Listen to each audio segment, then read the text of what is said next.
Hello, my name is Mr. Evangelista, and welcome to another episode of Evangelista Science. Today we're going to learn how to name some organic compounds using IUPAC rules.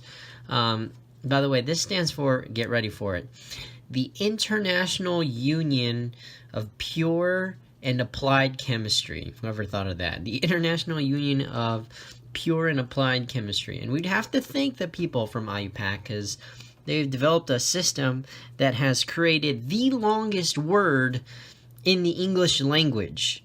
This word is 189,819 letters long in one word.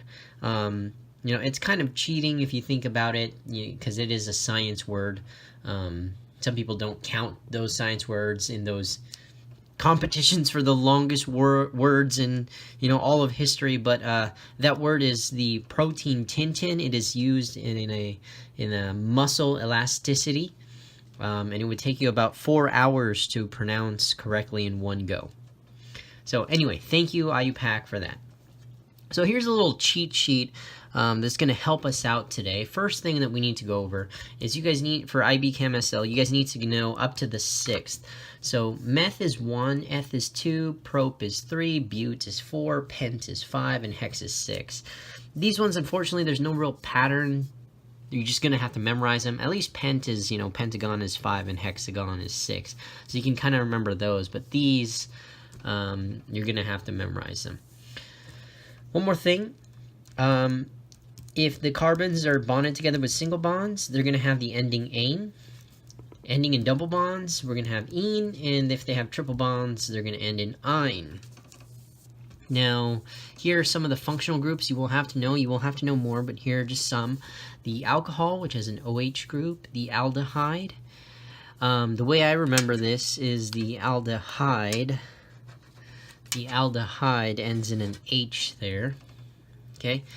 Ketone, I don't really have a clever way to memorize ketone, but I do have one for carboxylic acid. So if you look, carboxylic acid has the word car in it, and I don't know, this might work for you, but it might not. I don't know, I just think of these as like these two oxygens here as like kind of like the wheels of a car. I don't know yeah, whatever. Okay, but it's a C double bonded to an O with an OH group attached. So that's the carboxylic acid. Lastly, we have the haloalkanes. It's either a bromine, chlorine, fluorine, or iodine, any of the halogens attached to a carbon. So let's get on right into it and practice naming some compounds. And we'll have our little cheat sheet here handy. Okay, so let's name this first one. This first one, so I'm not going to draw all the hydrogens because you can see, that would take a while. I guess, I will be nice and I will draw it for you on this first one. Otherwise my hand would cramp drawing all these hydrogens. But you have to draw your hydrogens on the IB exam. So don't skimp out. I'm skipping out because I'm being lazy. Don't be lazy. Drawing your hydrogens. Okay. So this one has 1 carbon, so it's going to have the prefix meth, and it only has single bonds, so it's going to end in ane. So this is going to be methane right here, okay? Now, here we go. We've got 3 carbons, so we're going to use the prefix prop, and single bonds, so it's ane. So this one here is propane. Okay, notice this one here. This one is also propane, so just because it was drawn this way, the chain here, you're gonna follow the train. So these two are both gonna be propane. Okay, let's take a look at this one. We still have 3 carbons here, prop, but we now have a double bond, and so we're gonna use the ending -ene. So this is gonna be propene. Notice this is also propene. Again, these this structure, if I flipped it this way, it would be the exact same structure. So both of these are going to be propene. Okay, and lastly, we've got 2 carbons here, and now we have the big whammy triple bond, and so this is going to be ethine. Sounds phony, but that's the way you say it. two carbons triple bonded together, ethyne. All right, let's look at some other examples. So here I have 4 carbons. So 4 carbons is bute. That's bute, not but. So this is bute. Notice that I have 2 structures here, and this one has the double bond between the first carbon and the second carbon, and this one has the double bond between the second carbon and the third carbon. Okay, so this actual one is actually going to be bute 1-ene. Okay, and this one is going to be bute 2-ene. Okay, now why didn't we have any numbers with propene? Well, there's only one spot really that the double bond can go, so we didn't really need any numbers. Okay, one quick rule here: whenever you put in numbers, you have to separate them from the letters with these dashes. Okay, think IUPAC for that. You have to have these little dashes between the numbers. Okay, so butene, bute 1-ene has double bond here. Bute 2-ene is going to have the double bond here. Okay, let's take a look at this. Okay, now you might want to count the carbons, 1, 2, 3, 4 carbons here, but you can't actually do it that way. And the way you have to do it is you have to find the longest chain. And so I can go 1, 2, 3. That's a pretty long chain. 1, 2, 3. I can go that way. I can pretty much number this any way I want. So I'm just going to say, just for simplicity's sake, that this is my chain. So I've got 1, 2, 3. So 3 is prop, and they're single bonds. So I'm going to write propane. Okay, now notice there is a methyl group, just 1 carbon, a methyl group sticking off of that second carbon there. And so I'm actually going to call this 2-methyl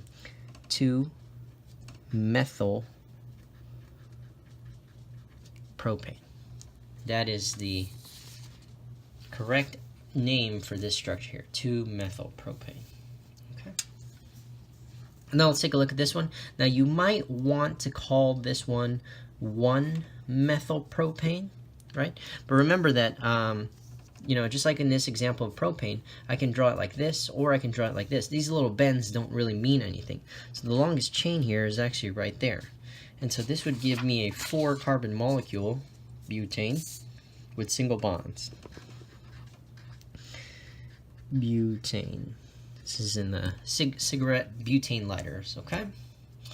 All right, let's look at this one. To find the longest chain, I've got 1, 2, 3, 4, 1, 2, 3, 4, 1, 2, 3, 1, 2, 3, 4. So I can really go any way I want. So I'm just going to say that this is going to be my chain. Notice I have a methyl group here, and I also have a methyl group here. Okay, but this chain here is going to be 4, so it's going to be butane. So I'm going to start with that. Butane. Okay, I have a methyl group on the second and on the third carbon. So the way I'm going to actually do this is I'm going to do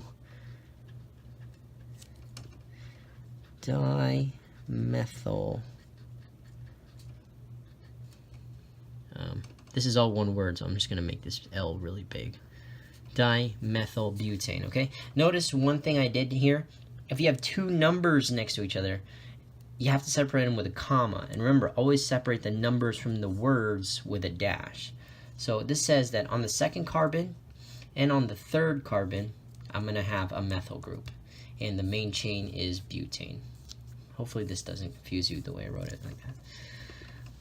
Okay, let's take a look at this one. So 1, 2, 3, 4, 1, 2, 3, 4, 5, 1, 2, 3, 4. The longest chain I have here is 5. It turns out I have a methyl group on the third carbon.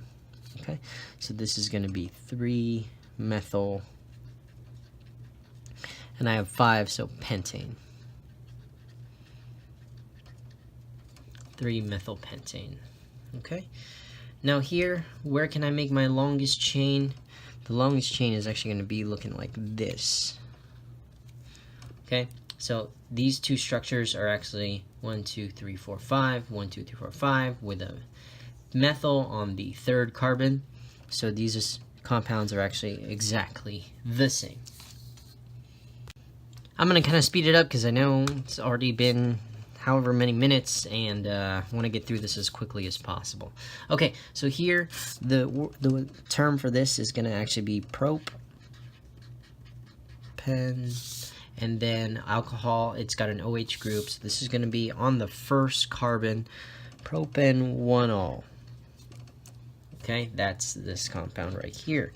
Now notice that propane can also have the alcohol group on the second carbon, which in this case, this will be propanol right here. Okay. Now, this one has a double bonded O with an H. If you remember, H is an aldehyde. Okay, so this one will actually be propanol. Be careful how you say that. Propanol. Okay, now I don't have to put a number because for aldehydes, they have to go on the end because this is an H here, right? If the propanol was in the middle, well then there'd be no space to put the H. So propanol, since it has to be at the end because of the H there, okay? Let's see here. Okay, here we have our ketones. Okay, and we've got two types of ketones here. This one has 5 carbons. So this is going to actually be pentanetone. Okay, because it's on the second carbon, okay? Now, if you're counting this way, 1, 2, 3, 4, can't I make this pentanforone?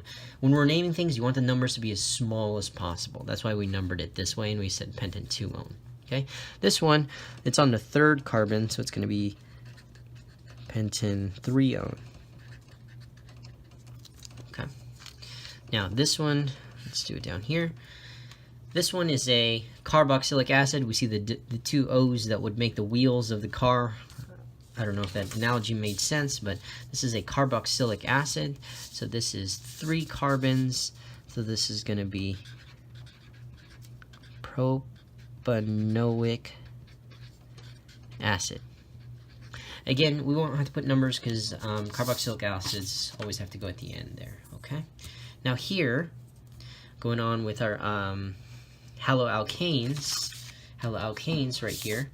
This is methane with a chlorine, so this is actually going to be chloromethane. All one word.